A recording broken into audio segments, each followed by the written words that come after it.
360 में आपका स्वागत है। मैं हूं मनीषा गुप्ता और आज के शो में हम आपसे जुड़ी दो बड़ी बातों पर चर्चा करेंगे।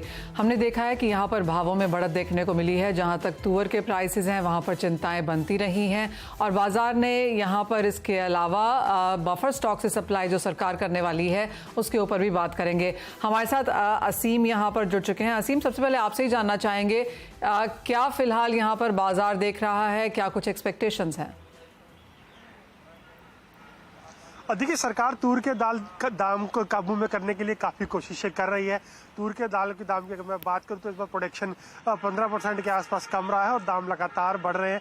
और दाम दिल्ली और उसके आसपास की बात करूं तो अभी 160 रुपये किलो के हिसाब से दाल मिल रही है। तो सरकार लगातार कोशिश करेगी किसी तरह इसके दाम काबू में किए जाए। सबसे पहले सरकार ने स्टॉक लिमिट लगाई थी, ट्रेडर से कहा कि आप अपना स्टॉक को घोषित करें। उसके बावजूद भी दाम कम नहीं हुए। फिर जो आयातक है उनसे कहा कि आप दाल को अपना जो है 30 दिन से ज्यादा मत रखिए। उसके बाद अब सरकार ने एक और कदम उठाया। सरकार अब बफर स्टॉक से दाल बेचने की तैयारी कर रही है। सरकार के पास करीबन 1.5 लाख टन तूर दाल का बफर स्टॉक है। अब सरकार इसको नेफेड और एनसीसीएफ के जरिए बेचने की तैयारी करेगी। जब सूत्रों के हवाले से जानकारी मिल रही है, इसी हफ्ते टेंडर जारी किया जाएगा और ये अनमिल्ड दाल होगी जो कि मिलर्स को बेची जाएगी। तो इसके दाल के दाम करीबन 95 से 100 रुपए के आसपास रह सकते हैं। सरकार की यही कोशिश है कि मिल करने के बाद जो ग्राहक है उनको ये दाल सस्ती दामों पर उपलब्ध हो सके। तो ये सरकार सारी कोशिशें कर रही है ताकि उपभोक्ता को तूर दाल के लिए ज्यादा दाम ना चुकाने पड़े। और भी कदम आप सरकार की तरफ से आते हुए देख सकते हैं। एब्सोल्युटली असीम, आपने वो एक लंबी लिस्ट यहाँ पर सुनाई कि सरकार यहाँ पर क्या क्या कर चुकी है, लेकिन उसका बहुत ज्यादा असर अब तक तो भावों में आता हुआ नजर नहीं आया। लेकिन अब जो सरकार ने एजेंसीज को यहाँ पर आदेश दिए हैं, चाहे वो नेफेड है या एनसीसीएफ है, कि वो यहाँ पर खुले बाजार में दाल बेचें, तो उसका कितना असर रह सकता है? हमारे साथ agri commodity broker Satish Upadhyay दलाल हैं। सतीश जी नमस्कार, कैसे देखते हैं ये स्टेप और कितना इम्पैक्ट देखते हैं भावों पर? नमस्कार मनीषा जी। ये गवर्नमेंट का स्टेप गवर्नमेंट को इसलिए लेना पड़ा क्योंकि बहुत डिस्पैरिटी थी मिलिंग में। आज ऐसा हो रहा था कि दाल बिक रही थी 130-35 रुपए और तुअर मिल रही थी 100-105 में। तो वहां पे 5-7 रुपए 10 रुपए की डिस्पैरिटी थी। दाल होल्डिंग की वजह से बोलो या स्पेकुलेशन की वजह से बोलो, तुअर के दाम ऊंचे थे, दाल के एक्चुअल दाम चलते हैं जो कंज्यूमर बेस होता है उसके हिसाब से। तो कई मिलें बंद पड़ रही थी। कई मिलों की शिकायत थी कंज्यूमर मिनिस्ट्री को कि हमको दाल नीचे दाम में नहीं मिल रही है, तो हम तुअर दाल का प्रोडक्शन नहीं कर पा रहे हैं, हमें नुकसान हो रहा है। तो गवर्नमेंट ने ये स्टेप इसलिए लिया है कि ताकि मिलर्स को उनके दाम से दाल मिल सके और कंज्यूमर को बेनिफिट हो सके, ताकि दाम और नीचे आए तुअर दाल। सतीश जी, हमने यूजुअली देखा है कि जब भी सरकार यहाँ पर तुअर दाल में या किसी चीज में भी कोई ऐसा स्टेप लेके जाती है तो एक नीजोक रिएक्शन जरूर देखने को मिलता है। लेकिन तुअर के केस में सारे के सारे स्टेप्स के बावजूद हमने सिर्फ भाव बढ़ते हुए ही देखे हैं। एज ऑफ नाउ सरकार के इस डायरेक्टिव के बाद कितना असर पड़ा है और आपको लगता है कि ये लंबे समय तक रहेगा? नहीं, अभी ये शायद अब तेजी रुक गई है। तुअर की बड़ी तेजी नहीं आई है, 5-7 रुपए की तेजी आ सकती है। उसको 3 रीजन है। एक रीजन तो ये है कि आधा टाइम अपना कवर हो चुका है। दूसरा, अब बारिशें भी अच्छी हो रही है। तीसरा, ईस्ट अफ्रीका की तुअर की शिपमेंट नेक्स्ट मंथ से स्टार्ट हो जाएगी। और चौथा, बर्मा के पास अभी भी 75-80 हजार टन तुअर है जो आ रही है। नेक्स्ट मंथ में जुलाई में इटसेल्फ 1000 कंटेनर तुअर आ जाएगी। और तीसरी बात है कि दालों में उतनी डिमांड नहीं, उठाव नहीं आ रहा है। रिलेटिव पल्सेस की दालें सस्ती होने की वजह से राहर दाल की उतनी बिक्री नहीं है। तो सबको मिला के, कंसोलिडेटेड मिला के यही लगता है कि अब यहाँ से कोई बहुत बड़ी तुअर में तेजी नहीं आ सकेगी। और क्या रेंज बनता हुआ देखते हैं फिर आप प्राइसेस का आगे जाके? ये अभी आज जैसा आज चेन्नई 95 रुपीज तुअर है, लेमन तुअर, और देसी में बोला 98,100 रुपए के दाम है। इसमें 4-5 रुपए किलो टूट सकते हैं। बाकी ज्यादा लंबी मंदी भी नहीं है और बड़ी तेजी भी नहीं है, क्योंकि इम्पोर्टर लोगों को 1 महीने में स्टॉक खाली करना पड़ रहा है, तो उसका एक प्रेशर रहता है। उस वजह से कई लोग इंपोर्ट भी करने में थोड़ा हिचकिचा रहे हैं, क्योंकि उनको 1 महीने में मांग मिलता नहीं है। वो गवर्नमेंट से रिक्वेस्ट कर रहे हैं कि इसको 1 महीने की जगह इसको 90 दिन कीजिए। और ये गवर्नमेंट पे डिपेंड करता है कि गवर्नमेंट इसका लिमिट बढ़ाती है क्या, बढ़ाएगी तो और सुचारू रूप से और इम्पोर्ट आ पाएगा। तो यानी कि दालों के भाव, और जैसे आपने कहा कि बाकी दालों के भाव यहाँ पर मंदे हैं, तो वहां पर क्या हाल है? क्योंकि चना अब भी यहाँ पर एमएसपी के आसपास या नीचे ही कारोबार करता हुआ नजर आया है। बुआई के इलाके अभी बहुत जल्दी है इसके ऊपर बारे में बात करना, लेकिन तुअर और उड़द का बुआई का इलाका बहुत पिछड़ा हुआ है। बाजार ऑफकोर्स ये मानता है, जानता भी है कि 15 जुलाई 20 जुलाई के आसपास फिगर्स यहाँ पर सही होंगी। मूंग का बुआई का इलाका यहाँ पर काफी बड़ा है। कैसे देखते हैं आप इसका इम्पैक्ट भावों पर? नहीं, वही अभी थोड़ा इस बार बारिश लेट हो गई थी। जो मूंग का एकरेज बढ़ा है वो सिर्फ गुजरात में बढ़ा है, बिकॉज वहाँ पे साइक्लोन की वजह से बारिश है, मूंग का एकरेज बढ़ा है। बाकी इन टोटलिटी में देखेंगे तो तुअर की बुआई अभी पूरी तरह स्टार्ट नहीं हुई है, जो आने वाले वीक से स्टार्ट होगी। अभी भी बारिशें चल रही है, मॉइस्चर मिल रहा है, तो नेक्स्ट वीक ऑनवर्ड बुआई चालू होगी और तुअर की अच्छी बुआई होगी। उसको एकदम नेचुरल रीजन है कि दाम बड़े ऊंचे है और किसान उस पर शिफ्ट होगा। उड़द की भी बुआई अच्छी होगी। तो ओवरऑल अभी एज ऑन डेट लग रहा है कि अभी सारा स्मूथ चलना है यहाँ से। अब ज्यादा बड़ी तेजी कोई चीज में नहीं दिख रही, उड़द में भी तेजी नहीं लग रही है। Fair point. ओके, तो दालों में जो तेजी आनी थी वो आ चुकी है। बुआई के इलाके ऑफ कोर्स जिस तरह से अभी दिखाते हैं, जहां पर उड़द की बुआई 30%, तो तुअर की बुआई पिछले साल से 60% कम है। पर ये बहुत अर्ली डेज हैं, बारिशें ही लेट हुई हैं, तो क्लियरली बुआई भी लेट होगी और वो नंबर्स की क्लैरिटी जो है वो 15-20 जुलाई तक शायद हमें देखने को मिलेगी। बहुत शुक्रिया असीम आपका साथ जोड़ने के लिए, और सतीश जी आपका भी। लेकिन आगे बढ़ेंगे और बात अब यहाँ पर तेलों की कर लेते हैं, जहां पर सोयाबीन और पाम तेल जून के महीने में अच्छे खासे चढ़े हैं। एक्चुअली पाम तेल ने तो यहाँ पर आउट परफॉर्म किया है, 15% की बढ़त यहाँ पर देखने को मिली है। हमारे साथ अतुल चतुर्वेदी जी हैं। अतुल जी नमस्कार। सबसे पहले तो प्राइसेस कैसे देखते हैं आप, जून के इंडिया के इंपोर्ट्स कैसे देखते हैं और यहाँ से क्या डिमांड? देखिए, जून में हम लोगों का अंदाज है कि रफली अबाउट 12-1 लाख टन का इंपोर्ट होगा हिंदुस्तान में जी। और इसमें ऐसा हम लोगों का मानना है कि पाम का इंपोर्ट इस मर्तबा थोड़ा बढ़ेगा। और हम लोग का आइडिया है कि रफली 7-1 लाख टन पाम आना चाहिए और बैलेंस 5 लाख टन में 2.5 लाख टन दोनों सोया एंड सन आना चाहिए। और आपने जो एक चीज पूछी ना कि पाम का भी इंपोर्ट बढ़ रहा है और दाम भी बढ़ रहे हैं, ये सारे सोयाबीन के इन्फ्लुएंस में बढ़ रहे हैं।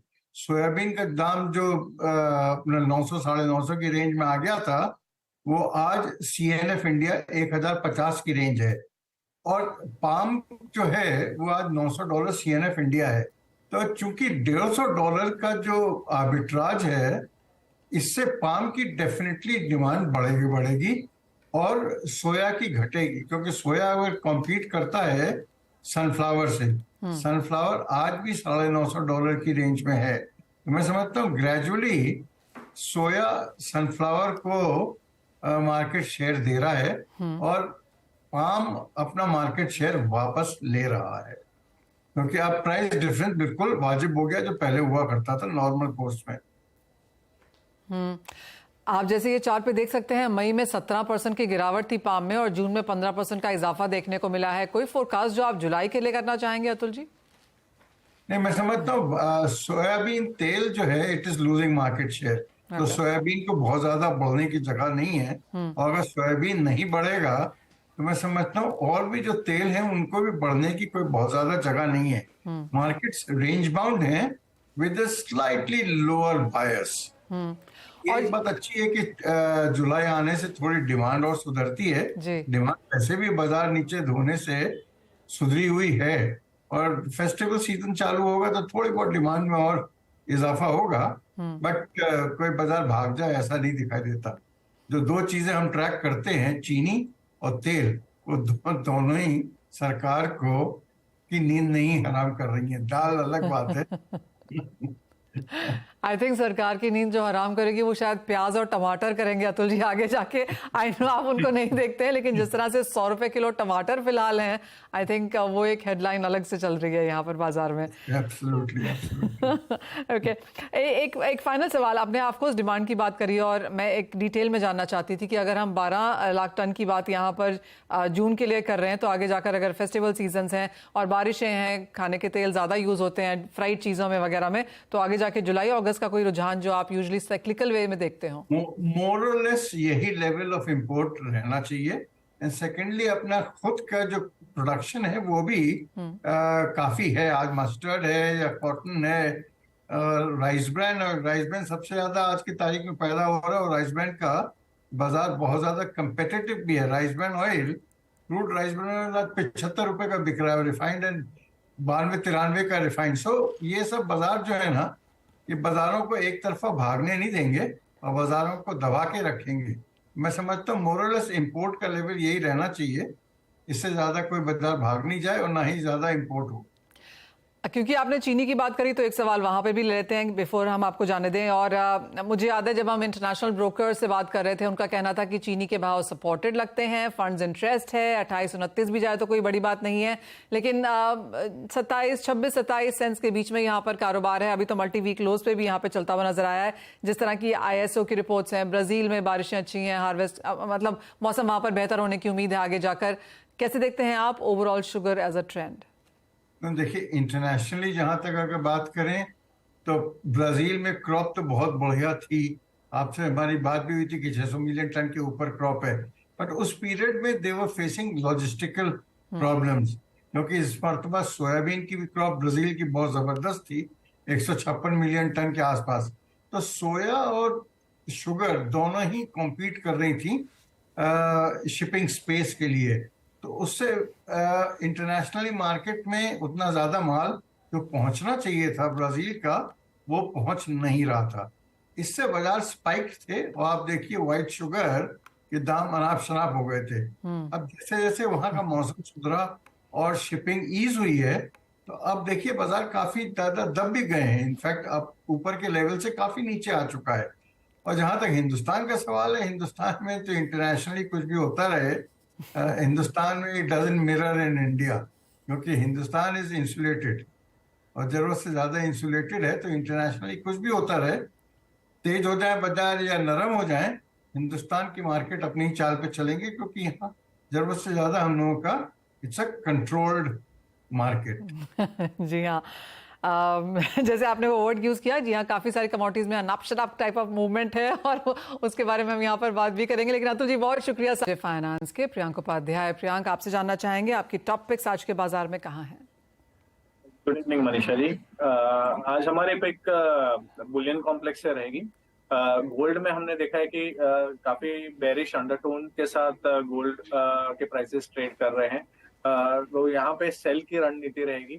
जो भी पुल बैक आता है मेरे हिसाब से 58,500 600 एक स्टिफ रेजिस्टेंस रहेगा, तो वहां पे सेल किया जा सकता है। 58,950 का स्टॉप लॉस रहेगा और 58,000 टू 57,700 ये short to medium term targets रहेंगे ऑन द डाउन साइड। और दूसरे पिक हमारी एनर्जी कॉम्प्लेक्स से रहेगी। हमने पहले भी डिस्कस किया था कि पोजिशनली नेचुरल गैस के प्राइसेस बॉटम आउट हो चुके हैं और अभी हमने एक स्पर्ट आता हुआ देखा है। 235 के आसपास के ट्रेड्स होते हुए दिखे हैं जुलाई कॉन्ट्रैक्ट में। तो यहाँ पे भी डिप्स पे खरीदारी की सलाह रहेगी अराउंड 229 टू 27 जोन्स के आसपास। 214 के शॉर्ट टर्म सपोर्ट्स है, तो वहां उसके नीचे एक स्टॉप लॉस मेंटेन करना चाहिए और 252 के शॉर्ट टर्म टारगेट्स रहेंगे। ऑलराइट, तो बिकवाली यहाँ पर सोने में, लेकिन खरीदारी नेचुरल गैस में उभरती हुई नजर आई है। एग्री पे एक बहुत बड़ी चर्चा हुई मनोज जी, लेकिन आपकी टॉप पिक्स इस स्पेस में कहाँ है? नमस्कार मनीषा जी, बिल्कुल यहाँ पे काफी ज्यादा उठापटक है और हमने आज जीरा में एक बड़ी तेजी के बाद निचले जो है 6% के सर्किट लगते हुए देखे हैं और साथ ही बाकी कमोडिटीज में भी वॉलेटिलिटी काफी बड़ी रूप में देखने को मिल रही है। इस बीच यहाँ एक सेल और एक बाय की कॉल रहेगी। पहली रणनीति रहेगी केस्टर सीड जुलाई वायदा में यहाँ 5,750 के स्तर पे बिकवाली की सलाह रहेगी। 5,810 का एक स्टॉप लॉस रखें, लक्ष्य नीचे में 5,640 का रहेगा। लेकिन यहाँ पे हम मसाला पैक में धनिया में एक अच्छी बढ़त देखने को मिली थी। हालांकि ऊपरी लेवल से मुनाफा वसूली देखने को मिल रही है, लेकिन निचले स्तरों पर फिर यहाँ बाइंग की सलाह रहेगी। 6,400 के स्तर मिले तो यहाँ पे जुलाई में वायदा में लॉन्ग की सलाह रहेगी। 6,280 का एक स्टॉप लॉस रखें, लक्ष्य ऊपर में 6,600 का यहाँ लेकर के चले। ऑलराइट, तो ये तो कॉल्स हुई। लेकिन मनोज जी, जिस तरह से जीरा अपर सर्किट एक दिन और दूसरे दिन लोअर सर्किट लगा रहा है, क्लियरली ये फंडामेंटल्स तो ओवरनाइट चेंज नहीं हो सकते। कैसे देखते हैं आप इस तरह की मूवमेंट?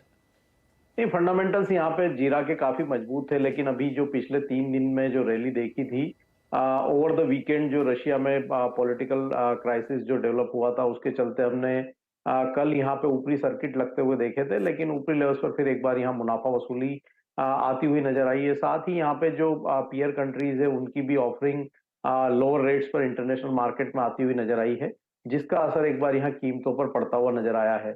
जीरा टेक्निकली एक ओवरबॉट जोन में था, तो एक यहाँ पे मुनाफा वसूली ड्यू भी थी, तो वो यहाँ पे अब कीमतों में देखने को मिल रही है। तो थोड़ा सा मुनाफा वसूली का दौर जो है अगले 1 से 2 दिन जारी रह सकता है और कीमतें एक बार 52,500 52,000 के जो स्तर है वो टेस्ट कर सकती है। निचले स्तरों पर फिर एक बार वहां पे सपोर्ट्स आते हुए नजर आएंगे। तो अभी फ्रेश बाइंग से ये स्तर पर बचना चाहिए। वर्तमान लेवल से भी यहाँ 2 से 2,500 रुपए के करेक्शंस अगले 1 से 2 सेशन में देखने को मिल सकता है। ऑलराइट, तो हायर हाइज यहाँ पर जरूर बन रहे हैं, लेकिन हर बहुत लंबी तेजी और ऑल टाइम हाइज के बाद एक हल्का सा पुल बैक और मुनाफा वसूली भी है।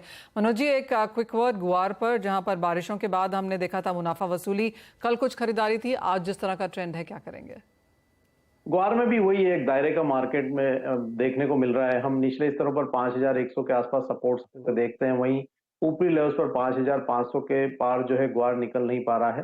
तो ये दायरा बना रह सकता है। हमारा मानना है कि अभी टेक्निकली जुलाई वायदा में 5,360 इमीडिएट रेजिस्टेंस है, वो लेवल के ऊपर निकलने पर ही यहाँ मजबूती जो है बढ़ती हुई नजर आएगी, नहीं तो फिर एक बार मुनाफा वसूली देखने को मिल सकती है। तो फ्रेश बाइंग के लिए अभी फिर से एक बार डिप का वेट करना चाहिए। 5,200 एक अप्रोप्रिएट लेवल होंगे बाइंग के लिहाज से। तो अगर 5,200 के स्तर मिले तो फिर वहां बाइंग की रणनीति बनाएं। 5080 का एक स्टॉप लॉस रखें। ऊपर में 5,360 के स्तर एक टेक्निकली रेजिस्टेंस है, वहां पे मुनाफा वसूली करते रहें। वो लेवल पार होगा तो फिर 5,500 तक के स्तर यहाँ देखने को मिले। ऑलराइट, तो कुछ खरीदारी की अपॉर्चुनिटीज वहां पर ऑफकोर्स बाजार में बनती हुई, लेकिन इतने ही समय है। बहुत शुक्रिया प्रियांक और मनोज जी आपका जुड़ने के लिए। मुझे भी दीजिए